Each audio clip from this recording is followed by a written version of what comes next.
Thanksgiving was supposed to be about family, love, and gratitude, and my kids were buzzing with excitement that morning as they carefully chose their clothes, folded the little drawings they had made for their grandparents, and kept asking me whether Grandma would finally put their pictures on the fridge.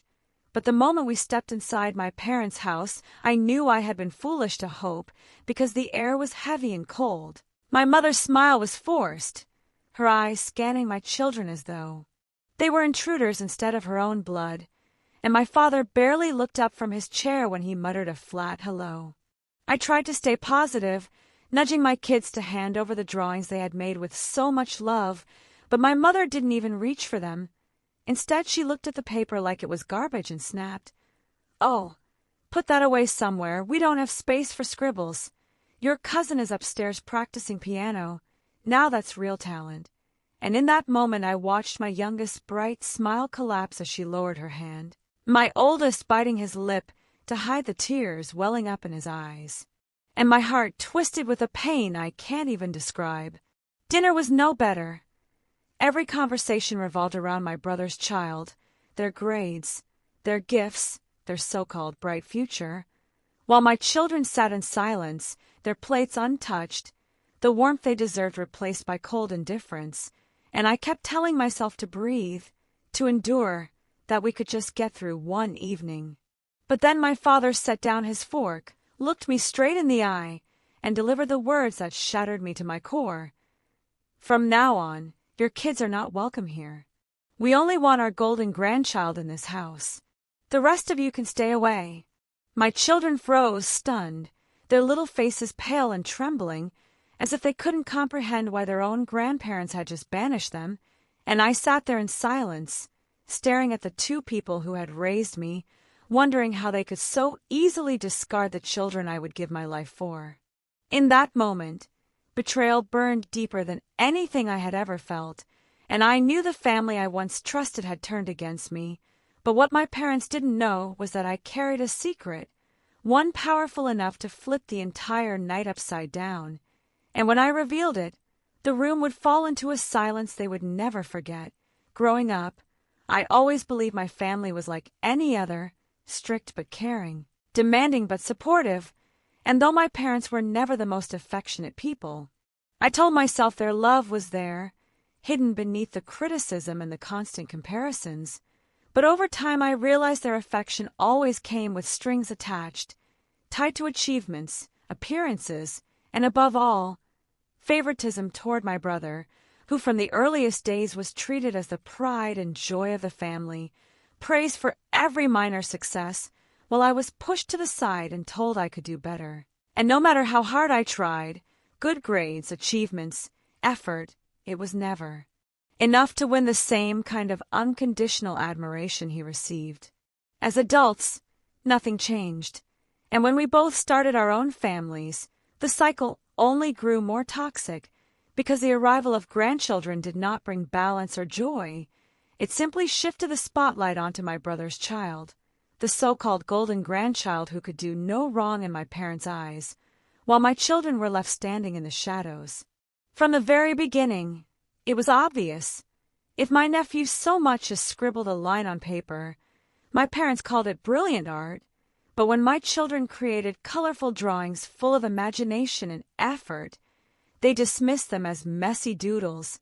If the golden grandchild plunked out a few random keys on the piano, they applauded like they were in the presence of a young Mozart.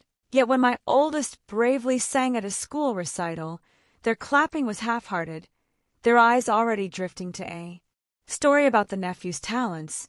And when my youngest proudly won a medal at a local sports event, they brushed it off as luck, quickly turning the conversation back to their favorite. Time and time again, my children's efforts, their joy, their milestones were ignored, while every small act of my brother's child was elevated to greatness. And the worst part was watching the confusion and sadness on my kids' faces when they asked me, "Mom, why don't Grandma and Grandpa like us? Did we do something wrong?" And every time my heart broke a little more as I swallowed my own pain and told them they had done nothing wrong, that they were perfect just the way they were, even though deep inside I was seething with anger at my parents' blindness and cruelty. Still, I try to keep the peace, tried to believe that maybe if we kept showing up, maybe if I kept trying, things would change. Because I wanted my kids to know their grandparents. I wanted them to have memories of family, even if it hurt me in the process. But instead of change, the favoritism became sharper, crueler, almost obsessive, as though my parents had decided there was only one child worth loving and everyone else was disposable. By the time that fateful Thanksgiving approached, my parents' bias was no longer just favoritism, it was exclusion, a rewriting of family where my children didn't count, where their presence was not just overlooked but resented. And walking into that house with my kids clutching their handmade drawings, still so eager to please, I already sensed in my gut that something ugly was about to happen, because unlike the golden grandchild, my children had never been celebrated in that family, and though they didn't know it yet, this time I wasn't going to let my parents' cruelty pass without consequence, because I carried a truth they couldn't see coming, a secret that would turn the very house they worshipped into the stage for their downfall. That I and the years leading up to that Thanksgiving, there were countless moments that etched themselves into my memory, each one a painful reminder that in my parents' eyes, my children would never measure up to their golden grandchild, and though I tried to brush it off, tried to keep my dignity, the sting was always there, cutting deeper, every time I saw the disappointment on my kids' faces. I remember birthdays where my children carefully wrapped gifts for their grandparents, only to watch as their presents were opened half-heartedly, tossed aside, while the golden child's store-bought trinkets were admired and displayed like treasures. I remember family barbecues where my kids would run to show their grandparents something exciting, a new trick on the swing, a drawing they'd been working on, but instead of pride, they were met with distracted nods or, worse, outright dismissal as my parents' attention zeroed back in on whatever my nephew was doing, no matter how small.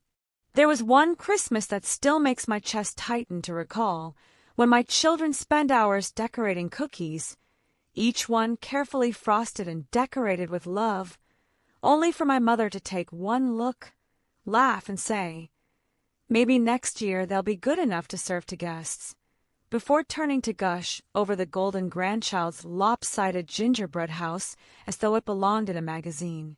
And I had to watch my youngest quietly scrape her cookie into the trash, her little face flushed with embarrassment. At school events, it was the same story. When my son won an award for reading, my parents barely clapped, muttering that anyone can read if they practice. But when my nephew was handed a participation ribbon at his sports day, they shouted from the stands like he had just won the Olympics. And every time, the message was clear. No matter what my children did, it would never be enough because they weren't the chosen ones. Even family photos became a battlefield of favoritism. I remember one summer when we gathered for a reunion, and the photographer asked everyone to group up. My parents insisted that the golden grandchild be front and center, standing proudly between them, while my kids were shuffled to the edge of the frame, nearly cropped out. And when I spoke up, my mother snapped, "Don't be jealous, dear. You know he's special." And in that moment I wanted to scream, but instead I smiled through gritted teeth for the sake of peace, all while my children stood quietly, pretending not to notice they had just been pushed aside again. And yet, despite all of these humiliations, despite all of the ways my parents made it clear that my family didn't matter to them, I kept going back, dragging myself and my kids into that toxic cycle, because a part of me was desperate for them to change, desperate for them to see what they were doing and realize the damage they were causing, and maybe, if I'm honest, a part of me still longed for their approval too, the approval I had been chasing since I was a little girl. I told myself that children need grandparents, that family, even broken family, was better than nothing, and I convinced myself that if I swallowed my pride, if I endured the slights and the insults, it would at least give my kids some kind of bond, some memories of tradition and belonging, even if they weren't perfect. But with each passing year, it became clearer that what my parents called love was really just control and favoritism, and that the more I tolerated it, the more they pushed, testing the limits of my patience and my children's resilience. The golden child was paraded at every gathering, every achievement magnified 100 times over, while my children's accomplishments were ignored, belittled, or, at best, met with lukewarm acknowledgment, and I could feel the bitterness building inside me, the quiet anger that kept me awake at night, whispering that I was failing my kids by exposing them to this cruelty. Still, I hesitated to cut ties, because I feared what it would mean to tell my children they no longer had grandparents, and I carried the hope that maybe one day, just one day, my parents would look at my kids with the same pride and love they poured onto their golden grandchild. And so, when Thanksgiving came around, I told myself that maybe this time it would be different. Maybe this time my parents would see the light. But deep down I knew, as I watched my kids excitedly pack their drawings and chatter about Grandma's hugs, that I was leading them into yet another disappointment. And I promised myself that if things went wrong again, I wouldn't just stay silent. Because I was done letting my parents' favoritism poison the hearts of the children I loved most. When we arrived at my parents' house for Thanksgiving, I tried to push away the unease sitting heavy in my chest and told myself to focus on the positives. The smell of roasted turkey wafting through the air, the sight of the dining table perfectly decorated with fine china and golden candlesticks, the hum of chatter from relatives gathering in the living room. But beneath that surface warmth, there was a coldness that only I seemed to feel, a sharpness in every glance my parents cast at my children as though they were intruders rather than family, and I knew, deep down, this evening was not going to end well. My kids, still innocent and hopeful, ran toward their grandparents with handmade drawings clutched tightly in their little hands, their voices chirping, "Grandma, Grandpa, we made these for you." And I held my breath, praying for once that they would be received with kindness, but my mother barely looked at the papers before brushing them aside with a tight smile, saying, "How sweet, but maybe later. Your cousin is about to show us the piece he learned on the piano," and immediately the rooms. Attention shifted upstairs, as if my children hadn't spoken at all. My youngest smile faltered, her hand dropping to her side, while my oldest bit his lip, folding his picture in half as though to hide it, and though my heart ached, I forced myself to smile at them, whispering, "It's okay, we'll show them later," even though I knew in my bones that later would never come. When we finally gathered at the table, the atmosphere felt staged, the kind of forced cheerfulness that cracked the longer you stared at it. And as the turkey was carved and dishes were passed around, the conversation started, all of them circling back to one subject, the golden grandchild. My brother bragged about his son's latest achievements.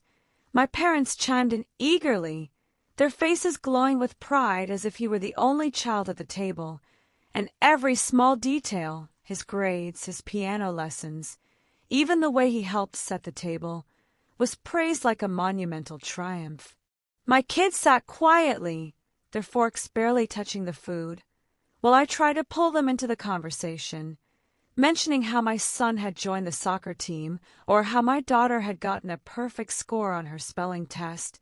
But each time, my parents either ignored me completely or responded with lukewarm comments like, "That's nice, dear, but anyone can do that," before steering the conversation back to their favorite. At one point, my mother laughed and said loudly enough for everyone to hear, "Some children are born to shine, and some, well, they do their best, I suppose," her eyes flicking toward my children in a way that made my blood boil, and though the table erupted in chuckles, I stayed silent, gripping my napkin so tightly my knuckles turned white, because I knew if I spoke too soon I might explode. The insults didn't stop there. When my daughter accidentally dropped her fork, my father shook his head and muttered, "So clumsy, just like her mother," drawing a round of laughter from relatives who apparently thought cruelty was a form of humor, and when my son asked politely for more mashed potatoes, my mother quipped, "Careful, we don't want you getting pudgy like last year," her voice laced with mock sweetness.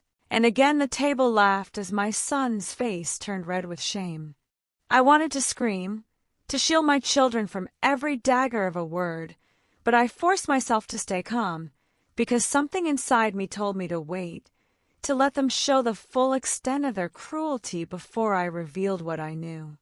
The golden grandchild was paraded in front of everyone like royalty, praised for playing a few shaky notes on the piano, for reciting a short poem, for simply existing, and my parents clapped and gushed as though watching history being made, while my kids sat shrinking smaller and smaller into their chairs, invisible in the house that should have been as much theirs as anyone else's. And then came the breaking point. My father set down his fork, cleared his throat, and looked around the table with the gravity of someone about to make a grand announcement, his eyes landing squarely on me before shifting to my children. And in that moment I felt the room still, the chatter fading into silence as though everyone was waiting for a performance. "We need to make something clear," he said firmly, his voice heavy with authority. "From now on, your kids are not welcome here. We only want our golden grandchild in this house.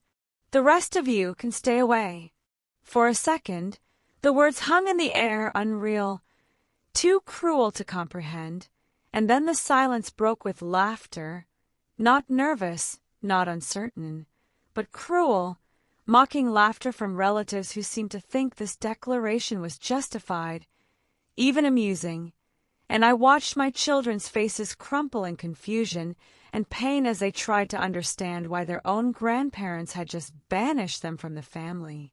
My mother nodded in agreement, her chin lifted proudly, as if she had just defended some great principle, and my brother smirked smugly, his arm wrapped around his son, who basked in the attention like a prince enthroned, and though inside me a storm of rage and heartbreak roared, outwardly I stayed calm, my expression unreadable, my voice steady as I comforted my kids with soft words, because I knew my moment was coming, and when it did, the same house where my parents had humiliated my children would become the place where their arrogance crumbled into silence. The moment those words left my father's mouth, the table seemed to shrink around me, and I felt every eye burn into my skin, waiting to see how I would react. But instead of exploding, I forced myself to breathe, to stay still, though my hands trembled under the table where no one could see, and in a voice low but steady I asked, "Why would you say something like that? These are your grandchildren, your own flesh and blood." My mother's lips curled into a thin, satisfied smile as she leaned back in her chair, her voice sharp and unflinching as she replied, "Because it's time we set boundaries. We only have room in our lives for one grandchild, the one who truly matters." My son's fork clattered against his plate as his little hands shook, and I could see his eyes glistening with tears he was fighting hard to hold back, while my daughter buried her face in her sleeve, her shoulders trembling with silent sobs, and though it broke me to watch them hurting, I kept my face calm, my voice even, because I couldn't let my parents think they had won. "So you're just going to erase them from your lives?"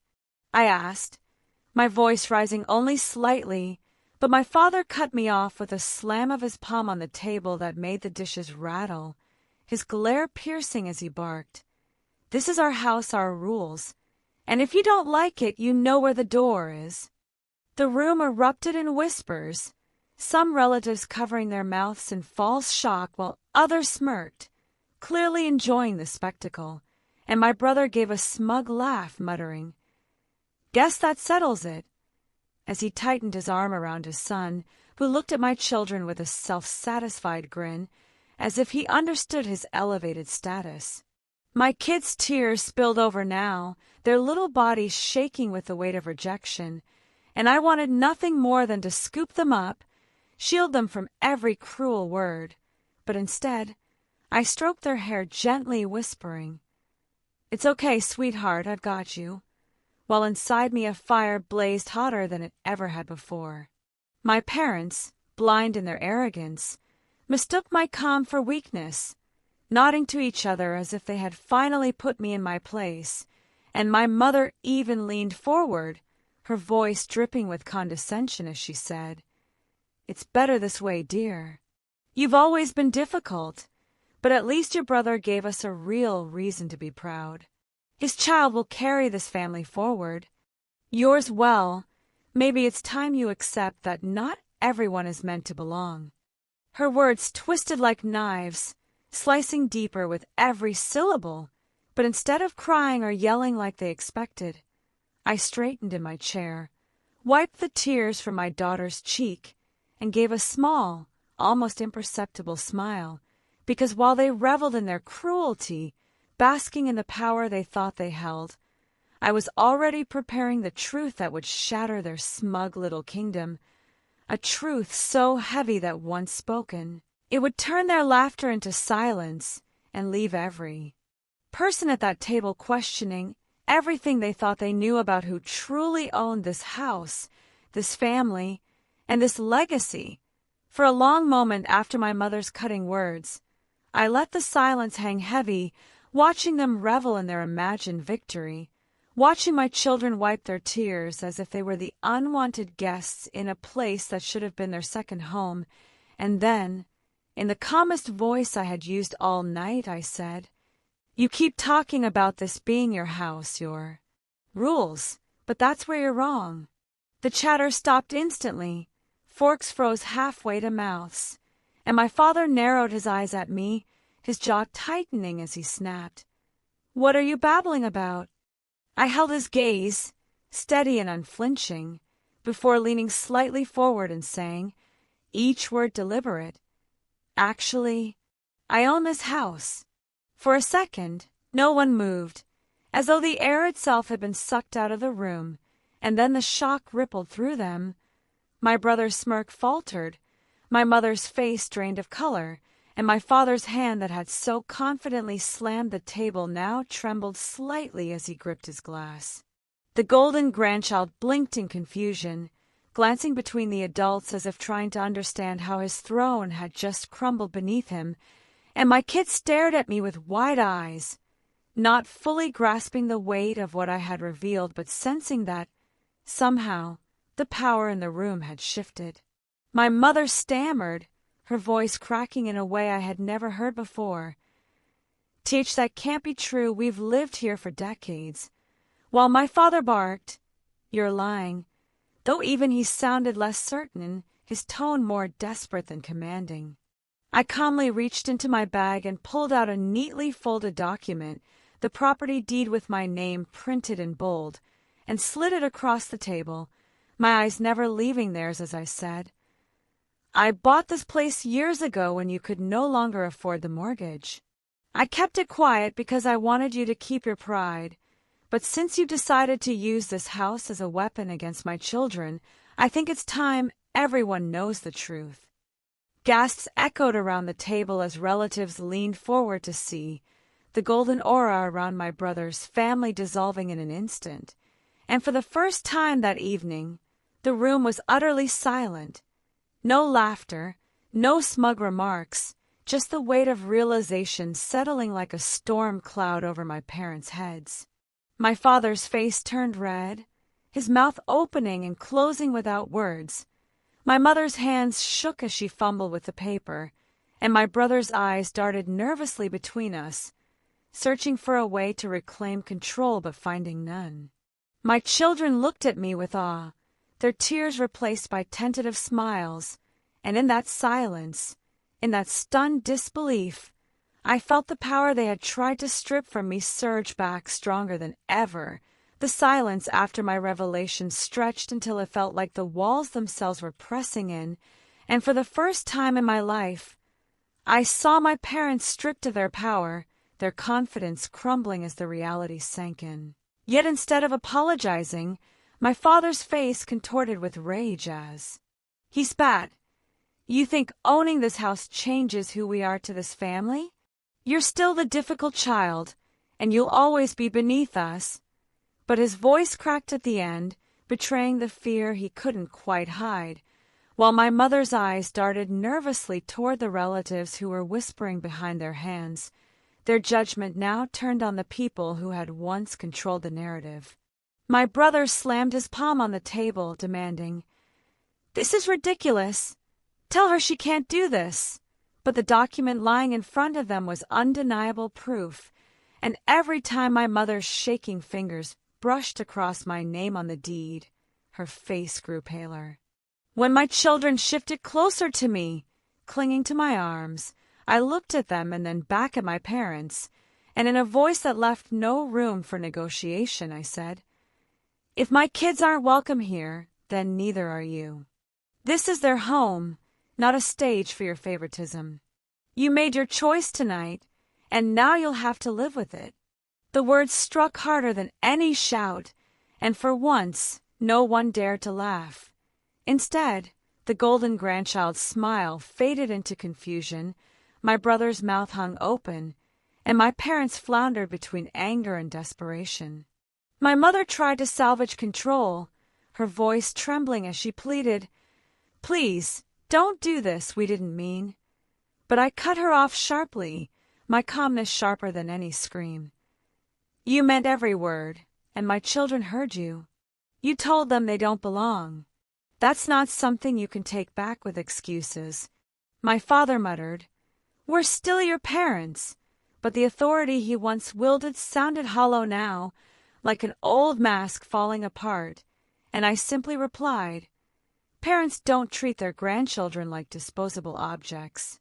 If you can't love all of us, you won't have any of us." The room grew unbearably tense, the relatives shifting uncomfortably, some standing awkwardly as if unsure whether to defend my parents or stay silent, but eventually the weight of humiliation pressed down so hard that my parents stood, their faces ashen, and shuffled toward the door with my brother trailing behind them, still muttering angrily under his breath, while holding tightly to his son, as though clinging to the last remnant of the illusion they had built. No one dared look at me directly as they left, and the slam of the front door echoed like the final note of a long, bitter song. For a moment, the house was utterly quiet, the kind of silence that feels cleansing after a storm, and then I turned to my children, kneeling so I was level with their tear-streaked faces, brushing their cheeks gently as I whispered, "You are enough, more than enough, and never let anyone make you feel otherwise." Their small arms wrapped around my neck, their trust and love stronger than anything my parents could ever take away, and as I led them out of the dining room, past the table that had once been a place of shame and now stood as the backdrop of our victory, I felt no regret, only pride. We walked out together, my head high, their little hands gripping mine, and though Thanksgiving hadn't given us the family warmth I had hoped for, it gave us something far more powerful, the certainty that we didn't need validation from people who chose cruelty over love, because in that moment, I knew we were our own family, whole and unbreakable, and we would never again bow to anyone's definition of worth. Today, as I walked away from that house with my children's hands clasped tightly in mine, I couldn't help but reflect on how quickly love can twist into betrayal when pride and favoritism take over, and how the people who are supposed to protect you can sometimes be the ones who wound you the deepest. My parents thought they were teaching me a lesson, showing me that without their approval, I was nothing. But the truth is, in choosing one golden grandchild over my children, they revealed more about themselves than they ever could about us. Family isn't measured by blood or tradition. It's measured by love, respect, and the way we lift each other up when the world tries to break us down. That night, I realized my kids and I didn't lose anything at all. Instead, we gained clarity, strength, and freedom from people who never truly valued us. They thought they could throw my kids out, but in the end, it was them who lost everything. And maybe that's the hardest lesson of all, that sometimes you have to let go of the family you were born into to protect the family you're building. So now I want to ask you, what would you do if your own parents betrayed you like this? Would you stand your ground, or would you try to forgive them? Tell me in the comments, because I know I'm not the only one who's ever had to make this painful choice.